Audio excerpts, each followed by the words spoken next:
ജർമ്മൻകാരനായ ഫീബഗർ എന്ന ബിസിനസ്സുകാരൻ വലിയ കോടീശ്വരനായിരുന്നു. അയാൾക്ക് സമ്പത്തായിരുന്നു എല്ലാം.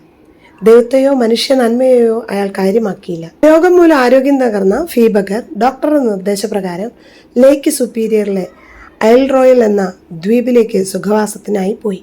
ഒരു സായാഹ്നത്തിൽ ഉല്ലാസ നൗകയിൽ ആലസമായി എങ്ങോട്ടെന്നില്ലാതെ സാവധാനം തുഴഞ്ഞുകൊണ്ടിരിക്കുകയായിരുന്നു അദ്ദേഹം.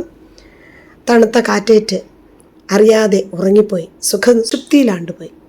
അർദ്ധരാത്രിയിൽ ഉണർന്നപ്പോൾ അയാളുടെ കളിവഞ്ചി താനേ ഒഴുകി ഒരു കടലിൻ്റെ മധ്യത്തിൽ എത്തിയിരുന്നു. ഫീബഗർ ചുറ്റുനോക്കി എങ്ങും നോക്കത്താത്ത ജലം മാത്രം. കര കാണാനില്ല. എങ്ങോട്ടാണ് തുഴയേണ്ടത്? പരിഭ്രാന്തനായ ഫീബഗറിന് തോന്നി തൻ്റെ ജീവിതം ഇവിടെ അവസാനിക്കുകയാണ് എന്ന്.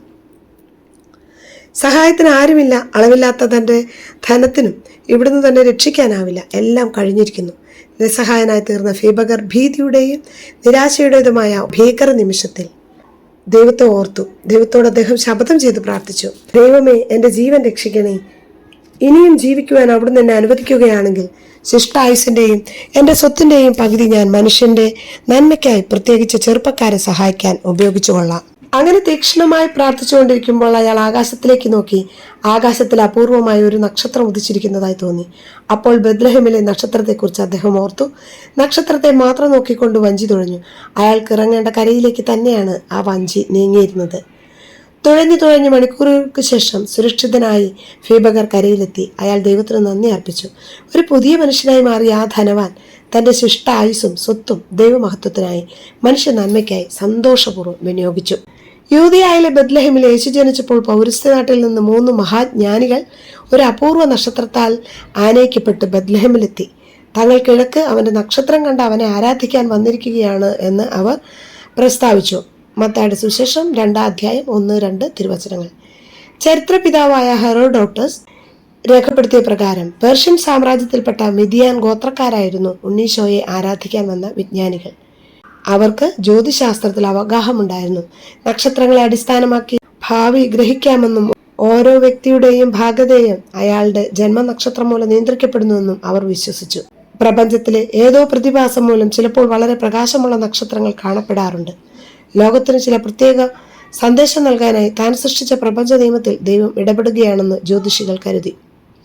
BC 5-നും 2-നും ഇടയ്ക്ക് മെസോറി എന്ന ഈജിപ്ഷ്യൻ മാസത്തിന്റെ എല്ലാ ആദ്യ ദിനങ്ങളിലും സൂര്യോദയ സമയത്ത് ചോരി നക്ഷത്രം അസാധാരണമായ പ്രകാശത്തോടെ ഉദിച്ചുയരുകയുണ്ടായി. ഒരു രാജകുമാരന്റെ ജനനം എന്നാണ് മെസോറി എന്ന വാക്കിന്റെ അർത്ഥം. മഹാനായ ഒരു രാജാവ് ജനിച്ചതിന്റെ സൂചനയായി ജ്യോതിശാസ്ത്രജ്ഞന്മാർ ഇതിനെ കണക്കാക്കി. യേശുക്രിസ്തുവിന്റെ ജനനം BC 5-നും 2-നും ഇടയ്ക്കാണ് നടന്നതെന്ന് ചരിത്രകാരന്മാർ സാക്ഷ്യപ്പെടുത്തുന്നു. മഹാന്മാരുടെ ജനനവേളയിൽ ദിവ്യപ്രകാശം ചൊരിയുന്ന നക്ഷത്രം പ്രത്യക്ഷപ്പെടുമെന്ന് പണ്ടുള്ളവർ വിശ്വസിച്ചിരുന്നു. യോഹന്നാൻ എഴുതി, "എന്നിൽ ജീവൻ ഉണ്ടായിരുന്നു, ആ ജീവൻ മനുഷ്യരുടെ വെളിച്ചമായിരുന്നു. എല്ലാ മനുഷ്യരെയും പ്രകാശിപ്പിക്കുന്ന യഥാർത്ഥ വെളിച്ചം ലോകത്തിലേക്ക് വരുന്നുണ്ടായിരുന്നു." യോഹന്നാന്റെ സുവിശേഷം 1-ാം അധ്യായം 4-9 തിരുവചനങ്ങൾ. ലോകത്തിന്റെ പ്രകാശമായി ജനിച്ചവന്റെ പ്രതീകമാണ് നക്ഷത്രം. വിശുദ്ധ ഗ്രന്ഥം പറയുന്നു, യാക്കോബിൽ നിന്ന് ഒരു നക്ഷത്രം ഉദിക്കും, ഇസ്രായേലിൽ നിന്ന് ഒരു ചെങ്കോൽ ഉയരും.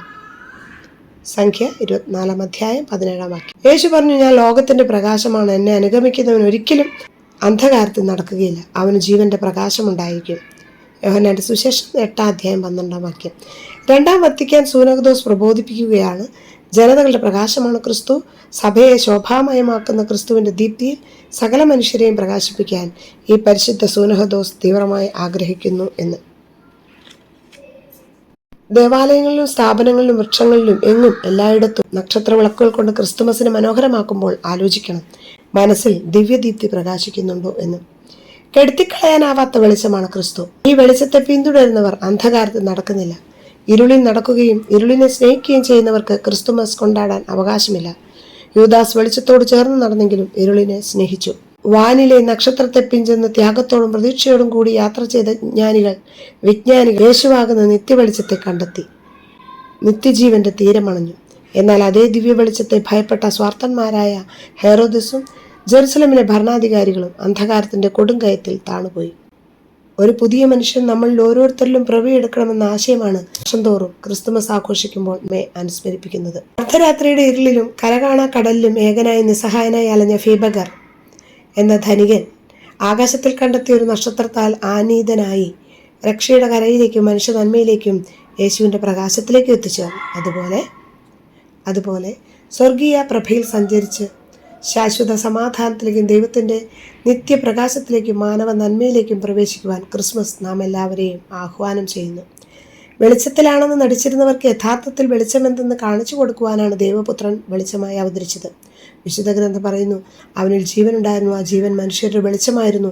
ആ വെളിച്ചം ഇരുളിൽ പ്രകാശിക്കുന്നു. എല്ലാ മനുഷ്യരെയും പ്രകാശിപ്പിക്കുന്ന യഥാർത്ഥ വെളിച്ചം ലോകത്തിലേക്ക് വരുന്നുണ്ടായിരുന്നു.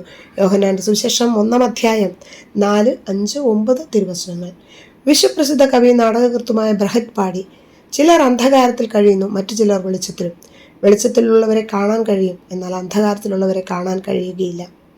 സർവ്വസാധാരണമായ ഒരു വെളിച്ചത്തിൻ്റെ ദർശനം വിശ്വപ്രസിദ്ധമായ ലോകതത്വമാക്കി മാറ്റിയിരിക്കുകയാണ് ഈ വരികളിലൂടെ ബ്രഹറ്റ്.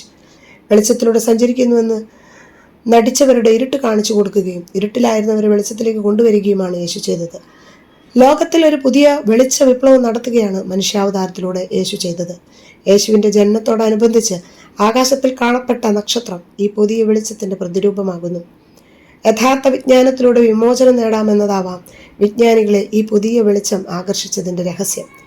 യഥാർത്ഥ വിജ്ഞാനി വെളിച്ചത്തിലൂടെ സഞ്ചരിക്കുന്നു, സ്വയം ലോകത്തിന് വെളിച്ചമായി തീരുന്നു. വെളിച്ചമുള്ളിടത്ത് ഇരുട്ടില്ല. അതിനാൽ യഥാർത്ഥ വെളിച്ചമായ യേശുവിനെ പിൻചെല്ലുകയാണ് സമഗ്ര മോചനത്തിനുള്ള മാർഗം.